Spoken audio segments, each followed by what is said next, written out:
Welcome back to my Let's Play series. Let's get straight into it.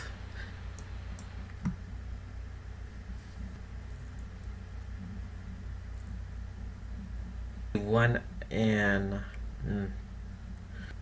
at the first temple at the beginning of the game. Light, flame, and sound. We'll keep to ourselves. Anything on these walls? No.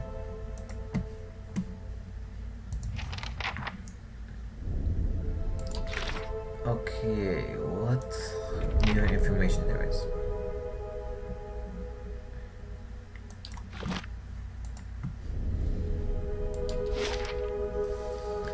So this is a fair-sized ruin.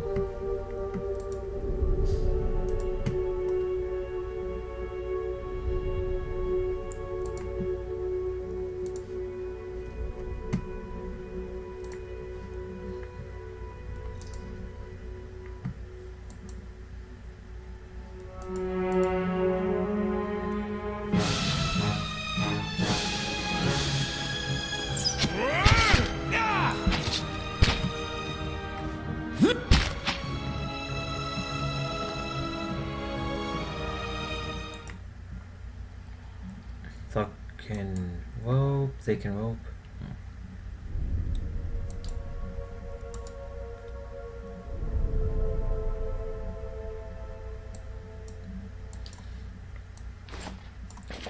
Let's see. I'm going to try to play as the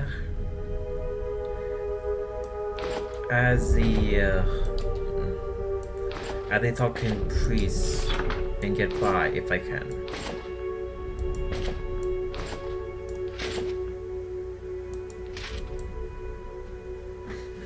They will know it is not me though, but I'm here. But it will be interesting to see if this disguise works or not.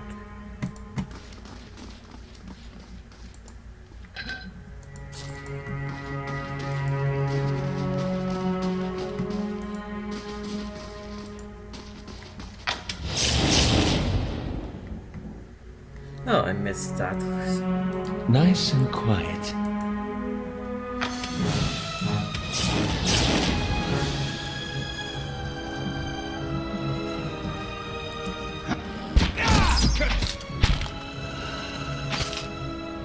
Okay, the rope is not working.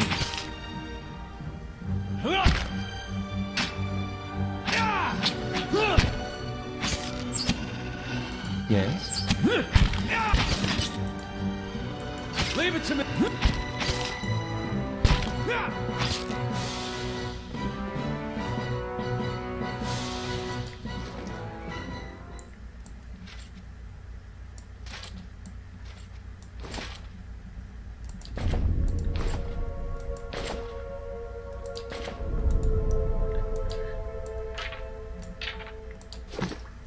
All right then.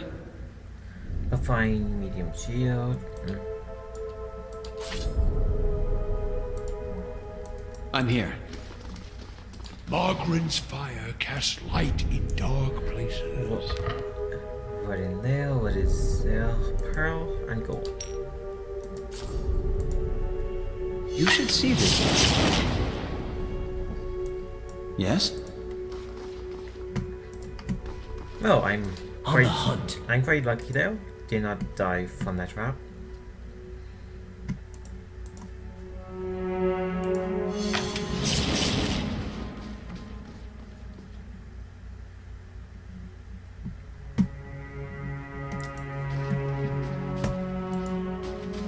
Let's keep quiet. Okay, another cultist.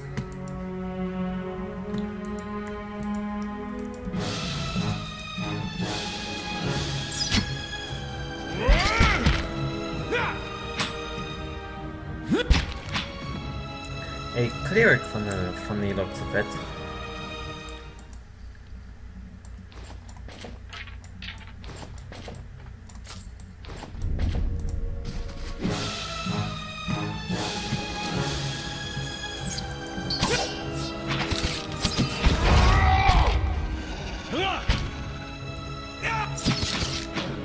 Onward!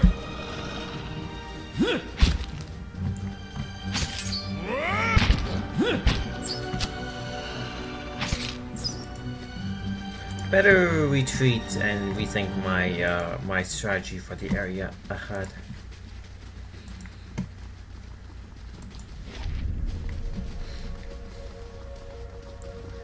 Let's see.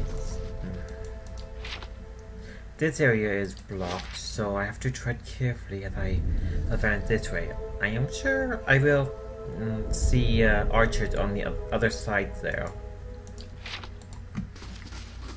Hey, a door! Let's keep quiet. No traps?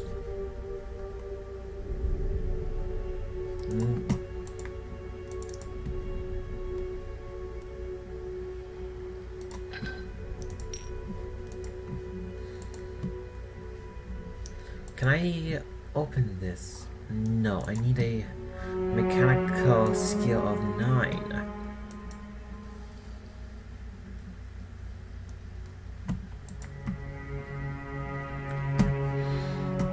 Maybe if I send Segane, I can obtain the loot there, then crawl along this way here. I'm here.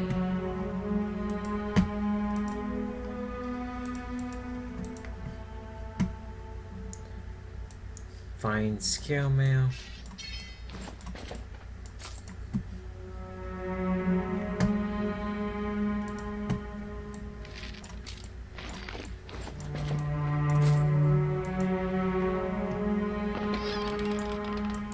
What is this? Oh, plus 4 focus on hit for 600 seconds, plus 2 dexterity for 600 seconds, perception 600 seconds, -2 intelligence for 600 seconds, fatigue.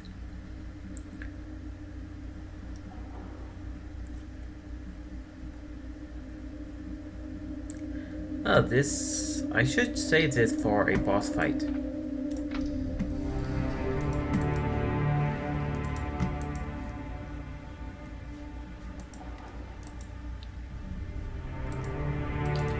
Ready!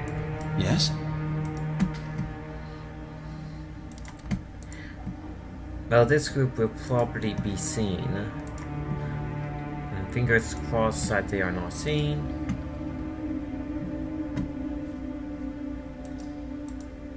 Point the way.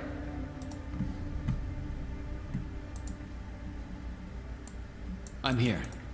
Hmm?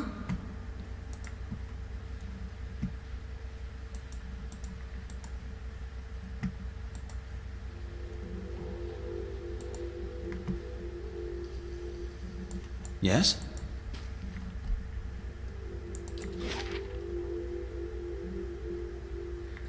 Interesting, there's more to this. There's more this way. I have to check this. Yes? Check this area before going anywhere else. Dead on! That's charming. Charge!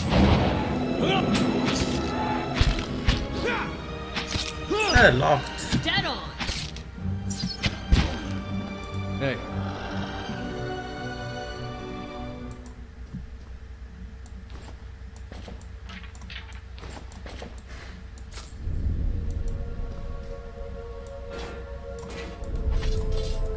More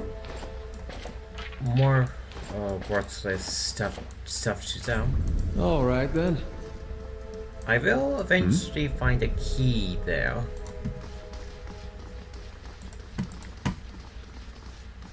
Point the way. I shall be discreet. Quick save.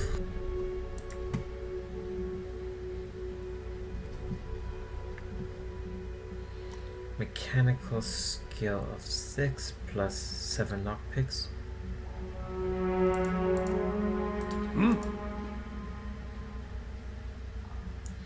I can at least open this up. I can do that. I can do that.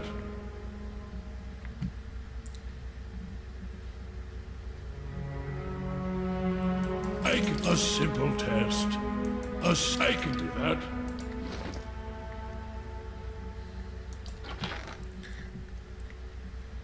Where are the lockpicks? I don't see any.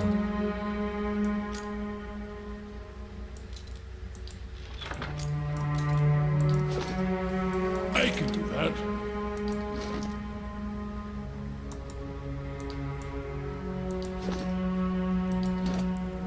How far is from endurance from leveling up?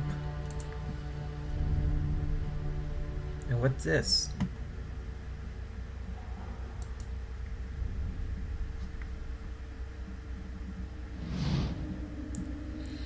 Two poles stand firmly in the stonework, with broken rope falling into the dark chasm of a large cavern. On the other side, there is a slight opening of a ridge where a bridge may have led. Inspect the area. The darkness below continue.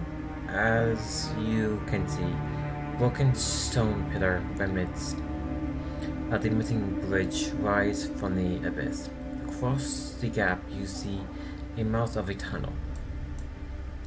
Wooden beams protrude from the stone on either side of the chasm. Despite their age, they look sturdy enough to hold a grappling hook and rope.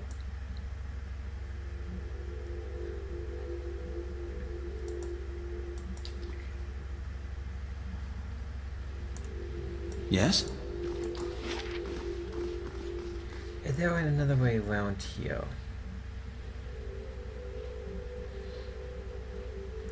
It's through here, but that door is locked. Look like I have to find a grappling hook and rope.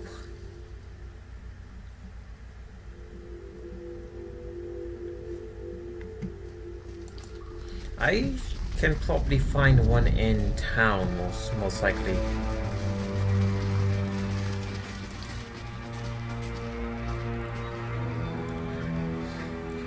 I will resume the rest of this episode within this area when I actually find the grappling hook and rope.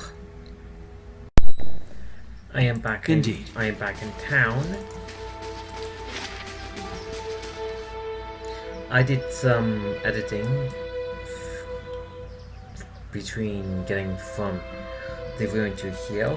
Let's go to the blacksmith to see if we can get any adventuring equipment. I still have to find a person to sell the egg to.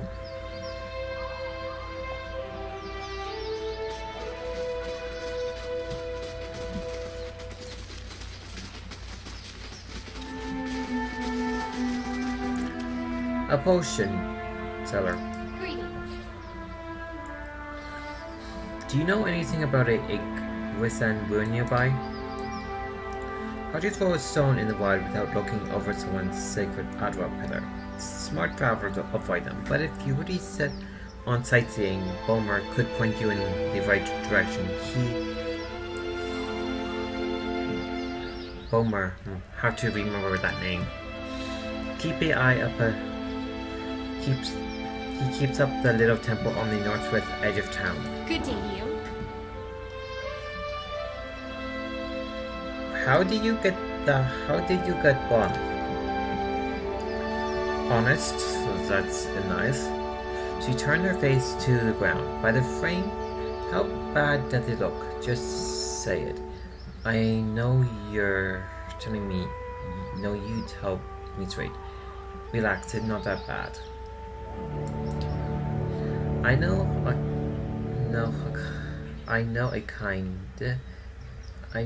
kind nothing when I hear it, but thanks. I've been keeping an eye on a drake nest east of town at Dryford Crossing. The beasts stay just enough to lay a clutch and move on.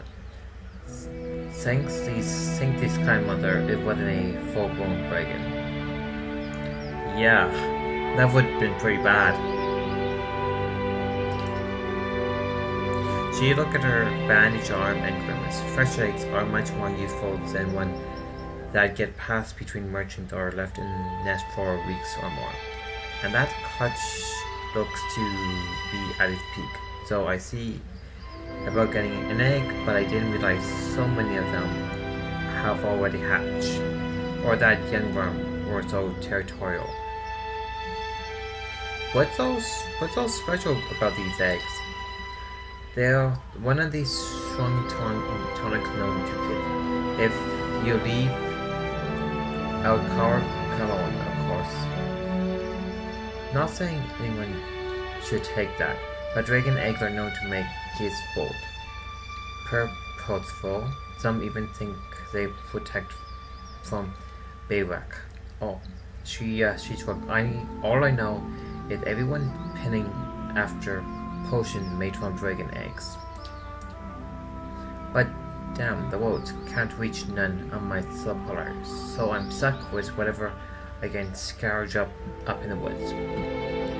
Drycap, featherweed, and the like. It is the egg you're looking for. Highly feathered tits. Highly feathered tits. She claps her hand together, wincing at the pain. How you manage this? I found the nest you spoke of. So actually exploring that area paid off. Hope those worms didn't give you too much trouble. Let's see her then. She cradled the egg with her good arm.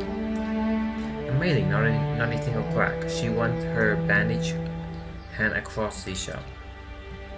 She hopped the egg into the back of her wagon and rummaged among her shelves. Here, take this. She dropped a sack of corn and a partial of ingredient into your hand. Everything you need to brew a good, strong pick-me-up. Should come in handy with the kind of scrapes you seem to get into. She leaned closer. Interesting. And come see me anytime you need potion or ingredients. All right, I got a special price for friends. She winked. Oh, this is nice of her. Like, my reputation have increased a bit in this town. Let's see you're rare. Step aside, sure thing. The shelves of her cart contain jars, files, and bundled paper packets. But these prices are just for you.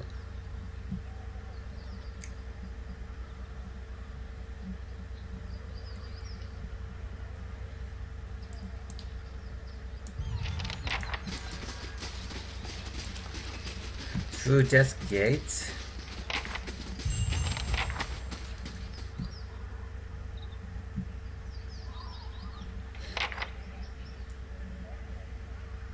Minor adventure added. The quest expires in 3 days.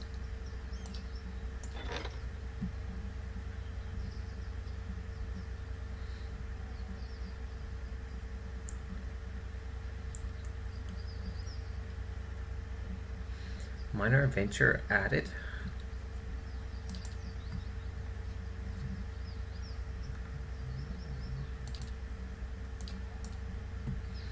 Let's see. I can send Kana out. I need him to level up a bit.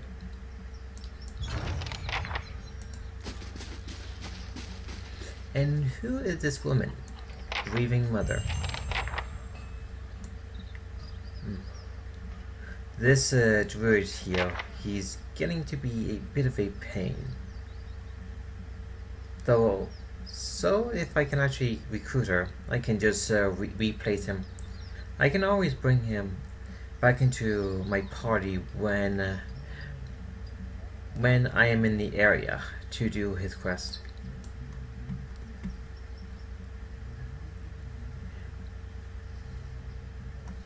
grieving mother, the middle-aged peasant woman is dressed in a brown leather cloth draped down to her knees. Her hands are working at separating strangely colorless vegetables in a pile before her, stripping the heads off of the long fibrous stem with a paring knife. She discards the stem one by one, placing the head of the vegetable into a small crater-like basket in front of her. She doesn't greet you as you approach. You're not sure she even knows you're there. Excuse me? The woman doesn't respond. She keeps stripping the heads from vegetables with a steady rhythm. She may be deaf. There's no indication she heard you. Studied the woman.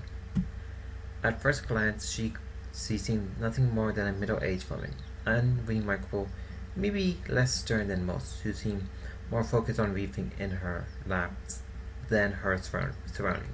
Yet, you suddenly notice she's not stripping vegetables before her any longer. She's weaving, and the vegetable pods are now missing. She still pays you no mind. Her brown lock torn and snagged from lack of washing, like many of the townfolk you see. There's a strange blur to her. Even the motion of her hand seemed to be playing with threads that lack color, in a shape that lack interest. And maybe she is half-minded or deaf, but something feels wrong. As you watch her knitting take on an odd cadence, and you have a terrible suspicion that something lurks behind your eyes are not showing. Focus on women. Her brown hair is on, almost impossibly too long of her hand. As you follow the stream of her lock downwards, the hair becomes long and black, splitting off into threads of black and silver, wrapping around her hands. She is forming a soul cradle with these threads, braiding a net in front of you, each finger long and sharp, like a series of knitting needles, almost hypnotic. The silver and black threads of her hair weave together with silver predominating as a highlight, the black is showing it. And suddenly you're calm. You're on plateau, almost the height of a tower. Several stories high. The plateau is like a table lying beneath a clear sky. Beneath the plateau to surround it in all directions, a forest, a hazy with mist, although whether it's actual mist or distant, or a recollection, resting in the curve of a natural arc above you is a great copper bell, half again size of a man, hanging at attention, as if looking down on you and the event unfolding before you. The plateau has soaked in sun, and the rock beneath you is rough and warm. The sky forms a cradle around you. You feel different, not disembodied, but feel your body. Physical controls have changed along with the surrounding. And you hear a soft series of chimes, like wind chimes, at the sound. The scene gains color and texture as if the sound is beckoning you gently forth, filling your sense and thoughts like mist running softly into a sealed chamber. And the chime coaxes you deeper into the memory, and you're certain it is memory, a warm one. You are on the stone of a plateau, your knees on the warm texture of the ground, silver white, simmering like a drop. The plateau is formed in front of you, glistening in the sun. You can feel the heat on your skin. Your wrists and your hand are in motion, weaving, not sweat, but gathering, tenderly moving along the first movement of breath wheel. Your hands are wet. Your hands are upon the flesh of a newborn child. You can feel the crowning of a tiny head turning into your grip. Head's thick wet from the wound. The hands you are wearing in Hamlet have done this many times, and they are practiced and confident. So this is a midwife, maybe, or someone that actually specializes in childbirth, maybe. You can feel distant pain in your own head. As the head emerges, a stream of fluid from the womb, helping the newborn slide forth, and the woman labored breathing fly out.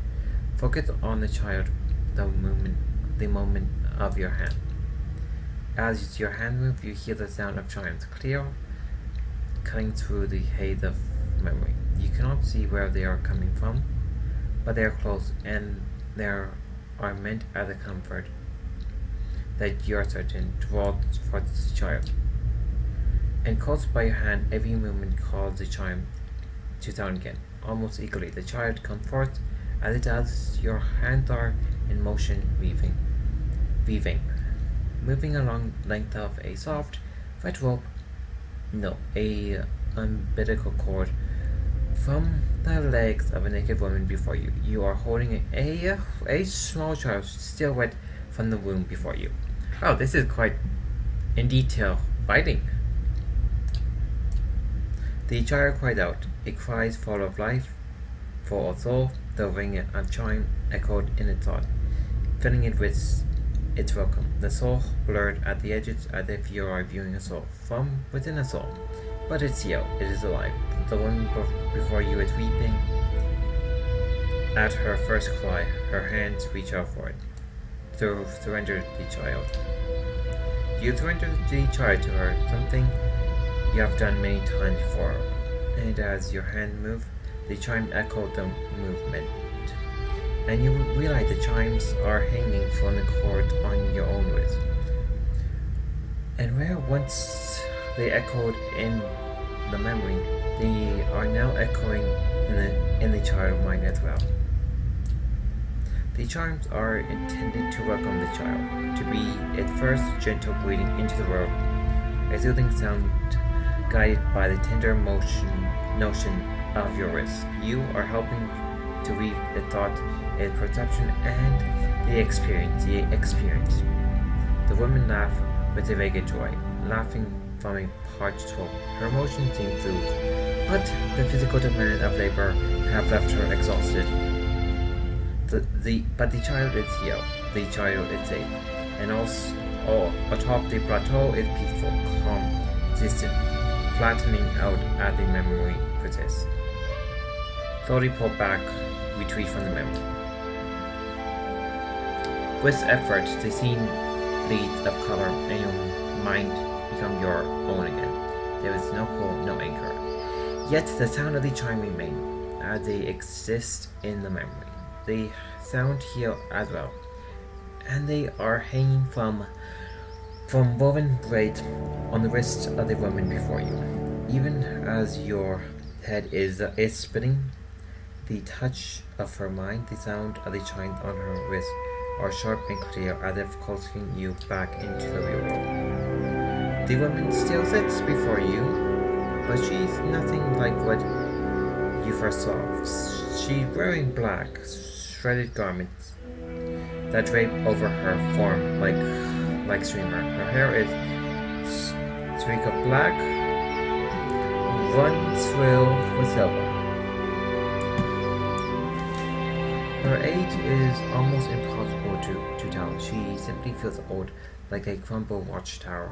As she lifts her head to face you, you see that her hair is draped across the front of her face like a veil. When you first saw her, was a mental glamour of sort, unconscious, and you realize what you see is not what the world sees, and you are perhaps the first to see her true self. Still, you don't sense a sweat in the realization. If anything, you feel a sense of relief from the figure. You can hear her talk, and she is glad to be at least seen. Who are you? I am seen, but the eyes of others do not remember. You are the first to see me as I am, the call stripped aside. There was a light touch on your mind, a carcass, and her left hand mirrored the motion of the touch reaching up the air beneath you. You hear the chime of her wrist sound softly. Her hand moved as if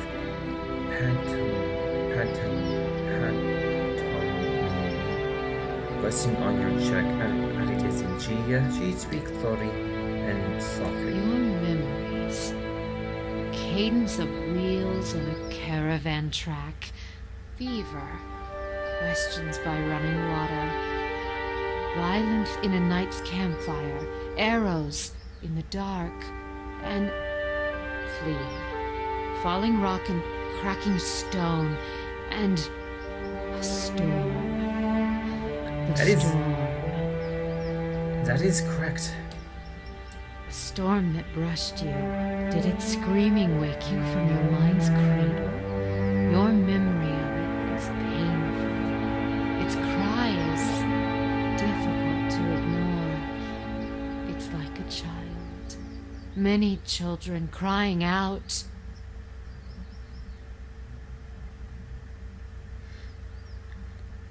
We were attacked in the woods as we were on our way to Gildvale. Her hand withdrew slightly, the chime sounded softly once again.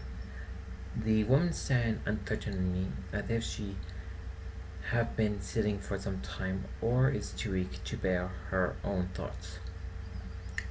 You notice her cheekbones are tight, her face gaunt, yet while her stance is weak, she seems determined to stand before you.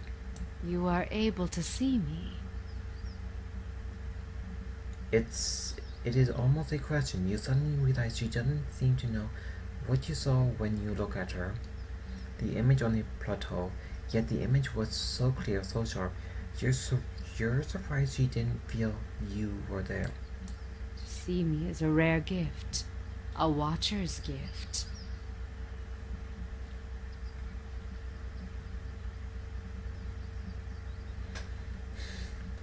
What is the best answer here?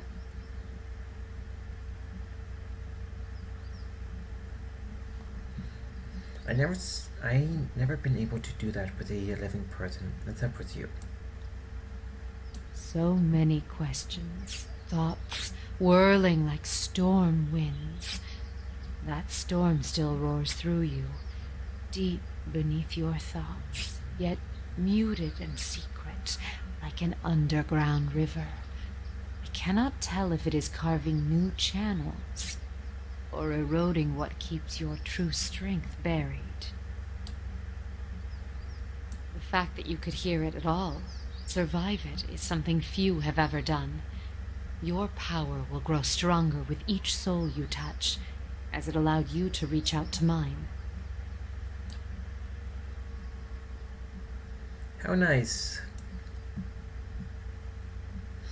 They were silent, and although it seemed to last for but a heartbeat, in your thought it stretches out between the two of you, like a pole between your mind.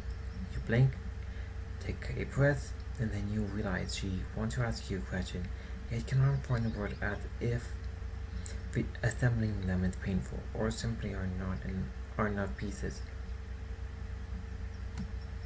Assemble the thoughts. Do you wish to travel with me? You feel of a fear gusting with the strength of relief, although oddly her expression does not change. Then fear dissipates and you feel strength and certainty, as if the plateau from her memory lies beneath you, and a calm sky look down upon you.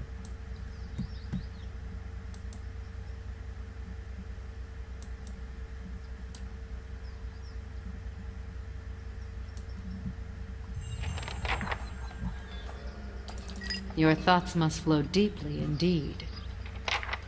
What are her spells?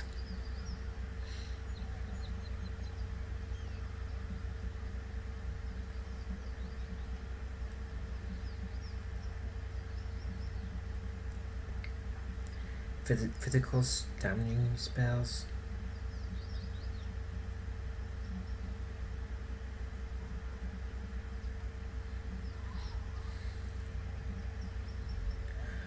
not that many spells, I see.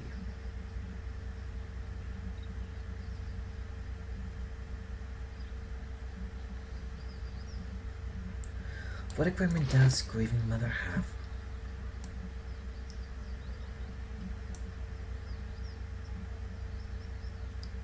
A crossbow, a dagger.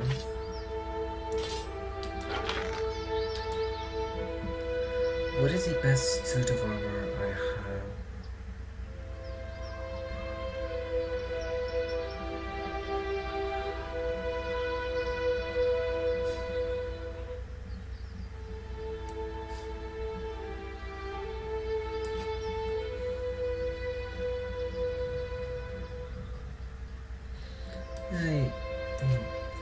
That will do. The crossbow,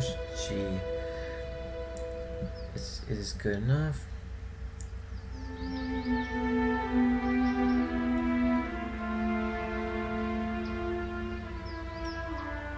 Which one of these is better?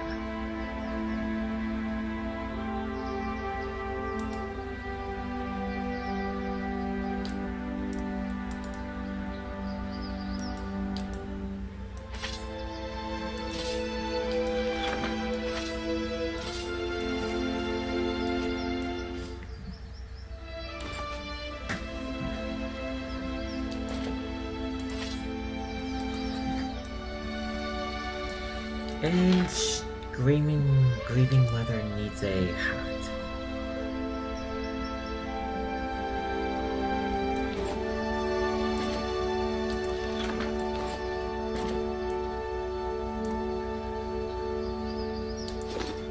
What is grieving mother's stats?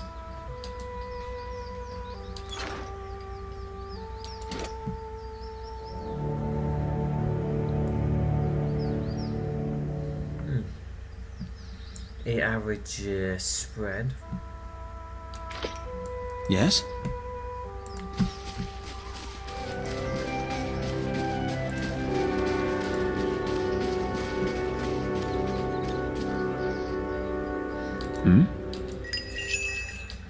I should talk to grieving mothers here. Your mind comes bearing questions, Watcher. I have a question for you. You address me as Watcher. Do you know what a Watcher is?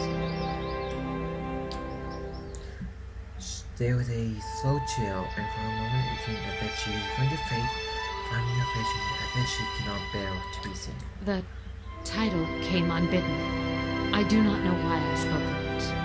Yet it seemed the right mantle, a familiar one.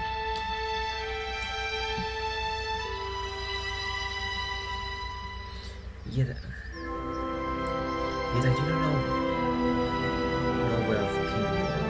If it had given up its Arnie, I feel like she's not speaking to you.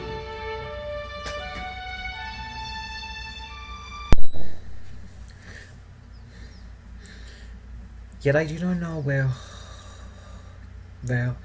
I do not know from where it came. If I have given offense Audina, I feel like she's not speaking to you. I feel like she's speaking to the audience. The air take on a curious edge. A chair which persists for a short moment, then fade into a dull feel. If I have given offense, forgive me. You wouldn't know more than I. Have you encountered Watchers before? I do not know. It is an old feeling. I do not know where it stemmed from. It was a word that arose when you saw me. It said, Watchers see much that others do not, and I have been hidden from the eyes of others for some time. Let me ask you about something. How is it no one can see you? Their eyes see me, but their minds will not remember past the call. A call? My face is like the call of a newborn, hiding the face beneath, and for my body, I am able to wrap myself as a mother cradling her child. I am here, as you see me, but to them, their eyes see only the cloak that I wear, A peasant mother, dirty, shabby, not worth knowing. That sounds like a good disguise for a rogue if you could pull one off at times. As a watcher, you see more than others. To the eyes of most, I am as unseen as the spirits you share memories with. How are you able to affect minds? I divert the flow of their sense down a path to a place easily forgotten. It is not unwelcome when one does not desire the presence of others. The surface of their mind registers a figure, but the memory slip away. They see a woman, but there's no desire for conversation, no desire for any question, and I have none to ask. I want to discuss something different. When we first met, how was I able to enter your dreams? I do not know. What do you speak of? If you were in my thoughts, I could not feel your presence, nor do I know what you saw there. Ah, hooray, being a wizard pays off at last. As she speaks, you suddenly feel a odd sensation in your mind. Like walking into a library, a vault of books and ancient grimoires. You suddenly realize, whether she permits it or not, you could enter her dream and observe it without her even knowing.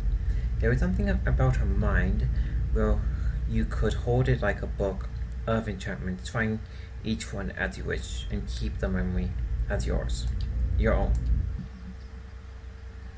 And suddenly you find yourself back in her. Your present thoughts, though you were away for a moment, she seemed unaware of your diversion for a moment. It may be one of your gifts, ability to walk into in memories as someone walk upon the ground. May I try again? My mind is open to you as it was when we met. I will not stop you if you wish. As long as you don't mind, if I try, I shall do. My memory is not as it was. Much have been forgotten. If you would walk in my thoughts, I have nothing hidden. Her thoughts feel strangely apologetic and welcoming both at once. Perhaps you may learn something that will strengthen you, or a clue to what has caused this terrible burning of the field of souls and halted Berswell. Her mind gives away your passage almost unnoticed as you enter. As before, circling the memory you shared when you first met her. And suddenly you are caught. You're on a plateau almost the height of a tower, several stories high. The plateau is like a table lying beneath a clear sky. And beneath the plateau, surround in its direction a forest hazy with mist, although whether it is actual mist or recollection. Resting in the curve of a natural arc above you is a great copper bell, half again the size of a man, hanging in tension. I think I read this before.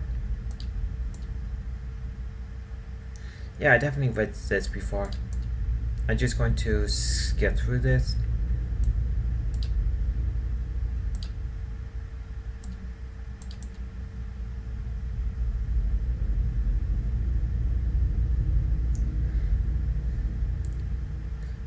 Let's go through this to see if anything can be learned.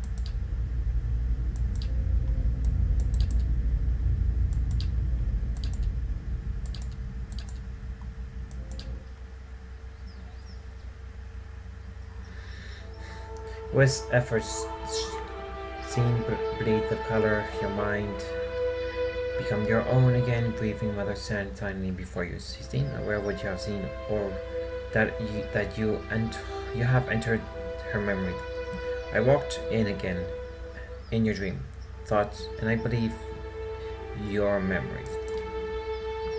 A mixture of curiosity and fear wells up between you.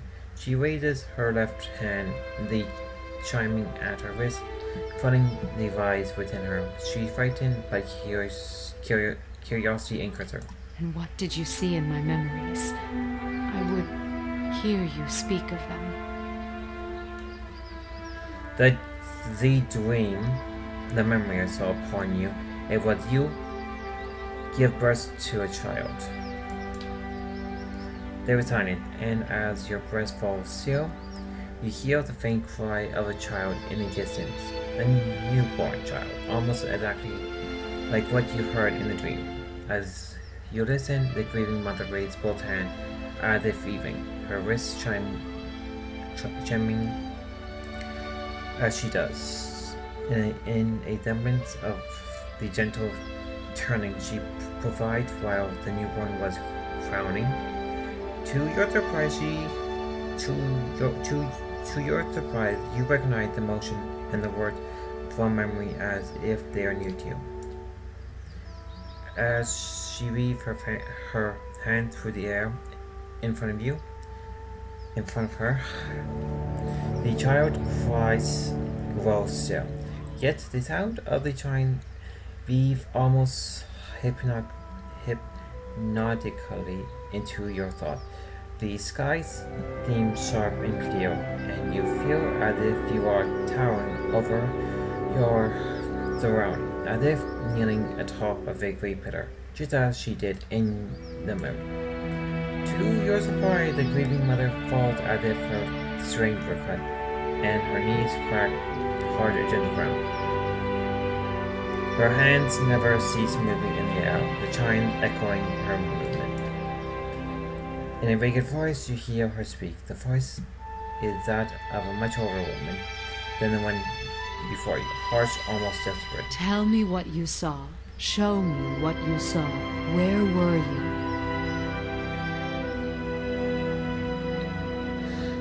It was in the middle of a forest, atop a great plateau.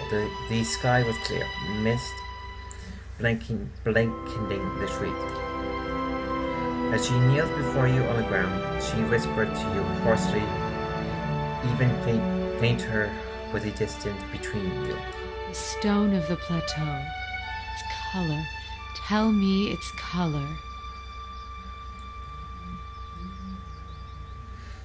I do not remember. She shakes her head slowly and her arms collapse, her hands falling against the ground. The film of her eyes give way till the tears move slowly down her cheek, but her expression doesn't change. You feel as well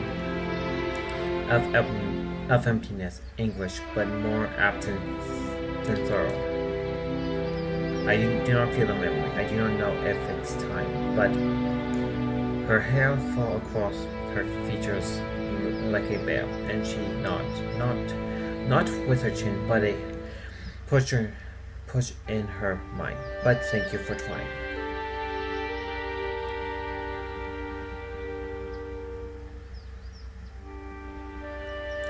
It is no matter. Let us continue.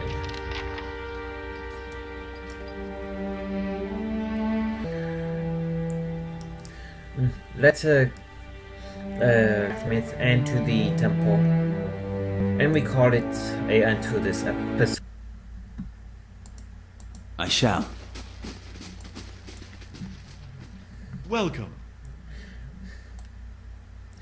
What do you have for sale?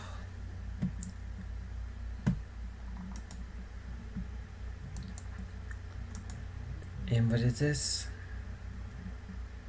Oh, let's see, 200 sword. Damage not that great.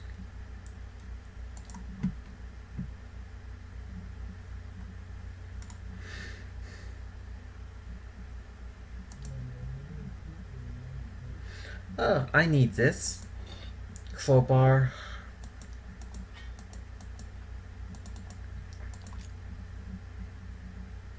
And a torch.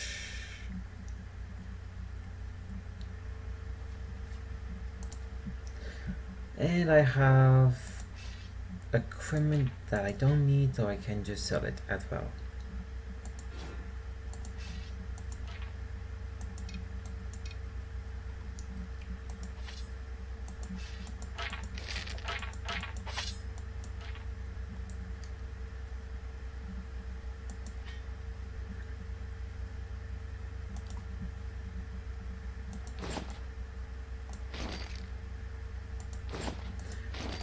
Well, this is a good amount of money I'm making now.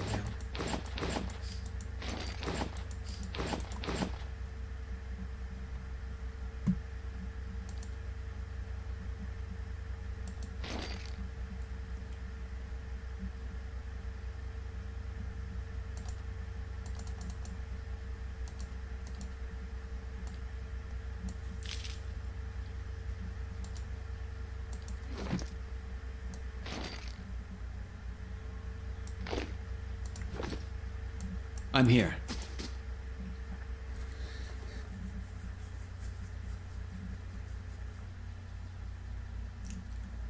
Note to self, I need to keep some adventuring supplies on me at all times.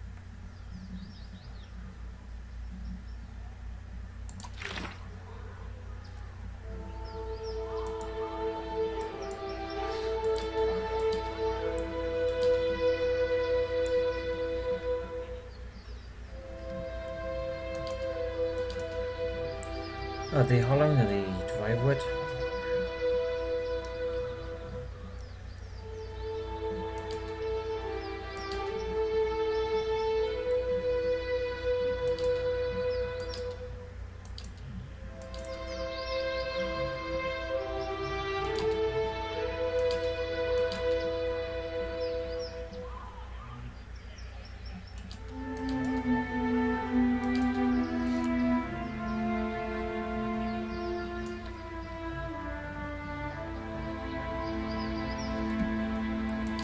Oh, I have to speak to the person at the temple there.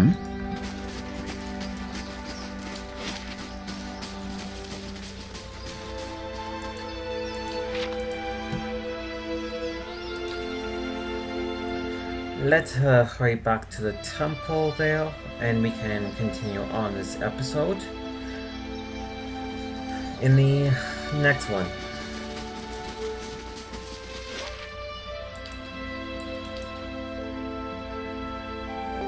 I wasted a good amount for the grieving mother. I have her in my point.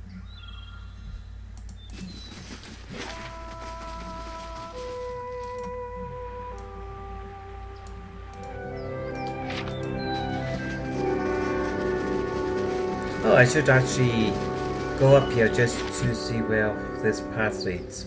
Nowhere? Or at least nowhere as of yet.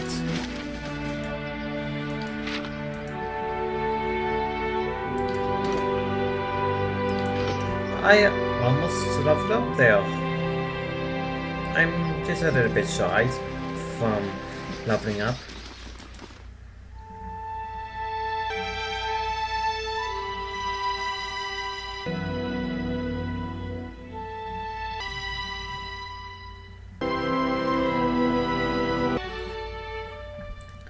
Do not breathe on me, game. I don't want that.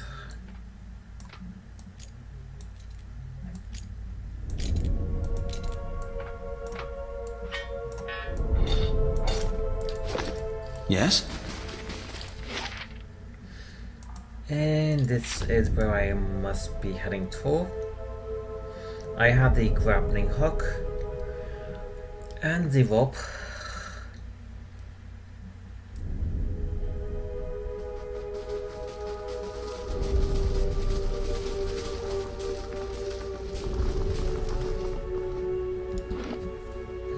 Let's save this game.